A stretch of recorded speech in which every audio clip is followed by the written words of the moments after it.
O nome de Judá aparece nas páginas sagradas carregado de promessa. Era filho de Jacó, da linhagem que um dia produziria o Messias.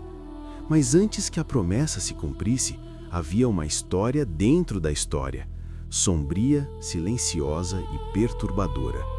Judá desceu de junto de seus irmãos e se instalou perto de um homem adulamita chamado Ira.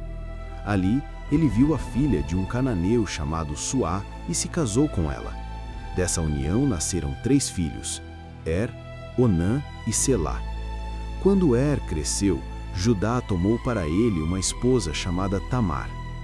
A Bíblia não demora em descrever Er. Ela diz apenas o que é necessário dizer. Er era mau aos olhos do Senhor, e o Senhor o matou. Não há mais detalhes. Não há julgamento relatado, não há defesa, não há apelação. A palavra registra o pecado e registra a consequência, e segue em frente. Tamar ficou viúva. Segundo o costume do levirato praticado entre os povos do Antigo Oriente, cabia ao irmão do marido morto gerar descendência em nome do falecido para que seu nome não se apagasse de Israel. Judá chamou Onã e lhe disse: vai ter relações com a mulher de teu irmão, cumpre o dever de cunhado para com ela, e suscita descendência a teu irmão. Onã sabia que a descendência não seria contada como sua, e isso lhe era insuportável. Então, toda vez que se unia a Tamar, ele derramava o sêmen no chão para não dar descendência ao seu irmão. O que fazia era mal aos olhos do Senhor, e o Senhor o matou também. 2 filhos de Judá, 2 homens que se aproximaram de Tamar, 2 mortos. A mesma frase se repetiu 2 vezes na narrativa sagrada. Era mal aos olhos do Senhor. Não é coincidência, é um padrão que a Bíblia quer que enxerguemos. O pecado de Er não é descrito, mas o pecado de Onã é. Onã não pecou apenas contra Tamar. Onã pecou contra a aliança, contra a família e contra a obrigação sagrada que havia sido colocada sobre ele. Ele usou Tamar para seu próprio prazer, enquanto recusava cumprir seu dever. Era a hipocrisia revestida de aparência de obediência.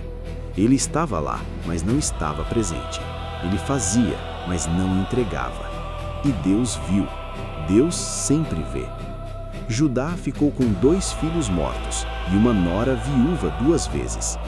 Com medo de que Selá, seu terceiro filho, também morresse, Judá disse a Tamar que voltasse para a casa de seu pai e esperasse até que Selá crescesse. Mas no coração de Judá havia um pensamento que ele não disse em voz alta. Ele nunca daria Selá a Tamar. O medo havia vencido a obrigação. Tamar foi e esperou. Essa história não termina aqui, mas é aqui que ela nos faz parar. Er e Onã não eram figuras sem nome nas margens da narrativa bíblica. Eles eram filhos de Judá, da linhagem do Messias, e foram removidos da história por aquilo que fizeram diante dos olhos de Deus. A Bíblia não romantiza os antepassados da fé. Ela os mostra como eram, homens e mulheres capazes do bem e do mal, diante de um Deus que não ignora nenhum deles. O que essa passagem nos ensina não é crueldade divina, é santidade divina. Deus levou a sério o que os homens fizeram em segredo. Levou a sério a obrigação quebrada, o egoísmo disfarçado, a aparência sem substância, e agiu. Há algo nessa narrativa que incomoda, e é exatamente por isso que ela está lá. Porque a palavra de Deus não foi escrita para nos confortar na desobediência. Foi escrita para nos mostrar quem Deus é, santo, soberano e presente em cada detalhe da vida humana. Er e Onã viveram e morreram em silêncio na Bíblia, mas o registro de suas vidas ficou.